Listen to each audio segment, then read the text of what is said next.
My last few videos I've been looking at the Texas theater, but there's some stuff I noticed that I didn't include in those videos, and so I think I'm going to ramble about that for a little bit.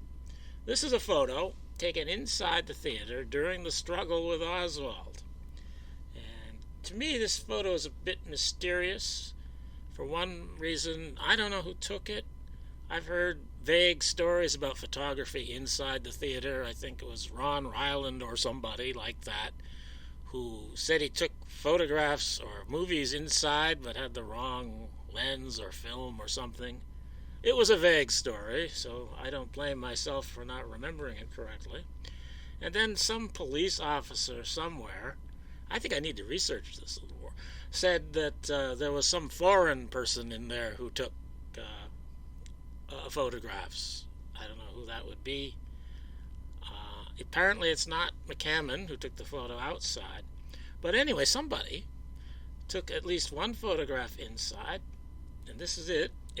Usually you see it in black and white if you see it at all, but apparently it was a color photograph. I don't think this is colorized. And for one thing, I think it's very strange that we can't see things lit up. Obviously, there's a flash on this camera because these people on the left-hand side are lit up.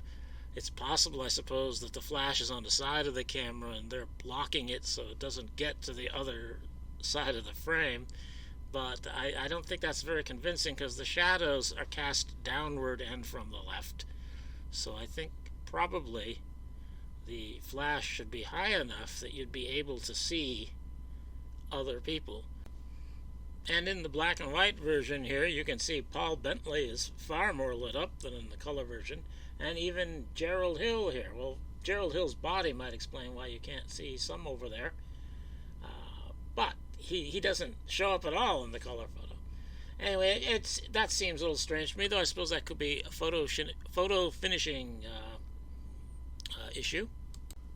And here I have added, I have annotated it with the testimony of Gerald Hill. Mr. Bellin asked him to identify people. He identifies Bentley, Cigar Man. He identifies... This is the one I'm interested in. Well, it's interesting to see Captain Westbrook, too. This is the only photograph on that day that I know of that actually shows the head of Captain Westbrook. It's the back of the head, but that's something. But what's interesting here is Mr. Bellin asks, now there is a person with light-colored hair that appears to have his hands. That would be C.T. Walker. So this person, I don't have a line drawn to him here, but, oh, there, on the bottom one, the color one, the line is drawn to the guy that Hill says is C.T. Walker. He's not wearing his hat, so apparently it was knocked off in the struggle with Oswald. There is mention, I forget who again, once again, but someone saying that MacDonald's hat got knocked off during the struggle with Oswald. But this can't be MacDonald because MacDonald is bald on top. So Hill says it's Walker. And he's got light hair, or it looks like it's medium to light hair. But the trouble with that is that apparently C.T. Walker has black hair. And C.T. Walker, whose hat is off here because he's holding it over Oswald's face because Captain Westbrook said don't let nobody see him when they brought him out. And sometimes it's hard to tell in photography, but I think he's got black hair here, and it's certainly not light hair. And in the next photo, in the sequence, you can see C.T. Walker's hair again, and it looks like it's black. Also, it's kind of hard to see here, but his name tag on his shirt, as we can see later when we see him in the police station, his name tag is broken, sort of. I think it's lost one of its clasps on what would be the left side of the tag, and it's hanging there over his pocket. And if we look back inside at the man identified as C.T. Walker by Gerald Hill, you can see his name tag is intact. Now, we probably would be supposed to think that the name tag became unhinged during the struggle with Oswald, But at this point, it looks like Oswald's struggle has just about ended, though it's not impossible it could have come loose afterwards. But I think the indications here are that that is not C.T. Walker, and I don't know who it is, and I would think that Gerald Hill would have known who it was. So I'm wondering who it is. My thought is that it might be the same officer here. Look over on the right-hand edge of the screen. He's not in screen yet, but there's an officer who wears a white hat, and he suddenly ducks down. He's not tripping. He's bending over like he might be vomiting, or perhaps he's trying to hide his face because he sees the cameraman, MacCammon, out there, who's very close. And for whatever reason, he ducks very suddenly and very dramatically. Some people look over to him, but nobody goes to his aid. And only 3 of the named officers at Oswald's arrests should be wearing white hats. One is Officer Hudson, who, according to his story, did not come out the front door with these people, so he can't be one of these. Another one is Ray Hawkins, and he's the guy on the left here wearing the glasses. And the other one is C.T. Walker, and he's the guy not wearing a hat here. So the one left out that we don't have a name for is that tall one who has his visor pulled down very far in front of his face. So I think he's probably the one who suddenly bent down because he saw the camera there and wanted to hide his face. And when he stood up again, he had his visor pulled down as far as he could without looking ridiculous. But I have no idea who it might be or why he's trying to hide his face. I cannot identify him, and this is the best picture of him that I've ever found at the Texas Theater.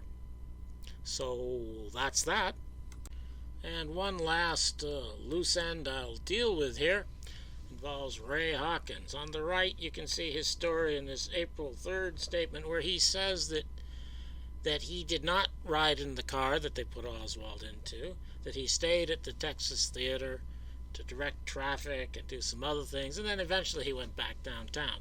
But on December 4th, when the FBI was frantically trying to prove that the same shirt that Oswald is seen in at the police station, that shirt is the same one that he was arrested in, they asked other people this question too, and they asked Hawkins here. It says, on December 4th, 1963, one brown shirt in color, which shirt had previously been obtained from Captain Dowdy and Lieutenant Day of the Crime Laboratory of the Dallas Police Department on November 22nd, 1963, and which shirt had been examined by the FBI laboratory on November 23, was exhibited on this day to the following individual.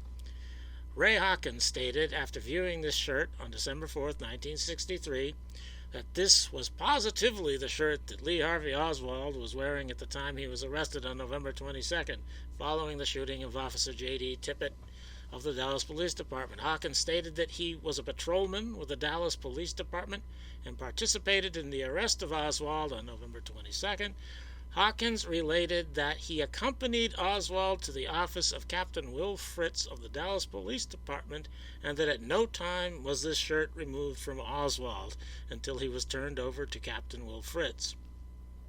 So here we have a story that is 2 stories that contradict each other. One, Hawkins says he didn't go with Oswald to the police station, and in the other one he says he did.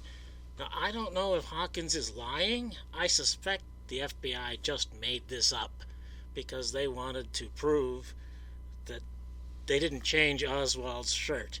I think they did change Oswald's shirt, though I have no explanation for it at the moment, but I think this is funny. It's a stark contradiction in the stories of Hawkins, and I suspect the FBI just made this up because there's another letter, or another report that's worded exactly the same way about some other officer, I forget who it is now, and I think they decided they wanted to write up some reports to prove that Oswald's shirt was not changed, and that probably the FBI guy made the mistake and thought that Ray Hawkins had accompanied Oswald rather than C.T. Walker, because they didn't ask C.T. Walker.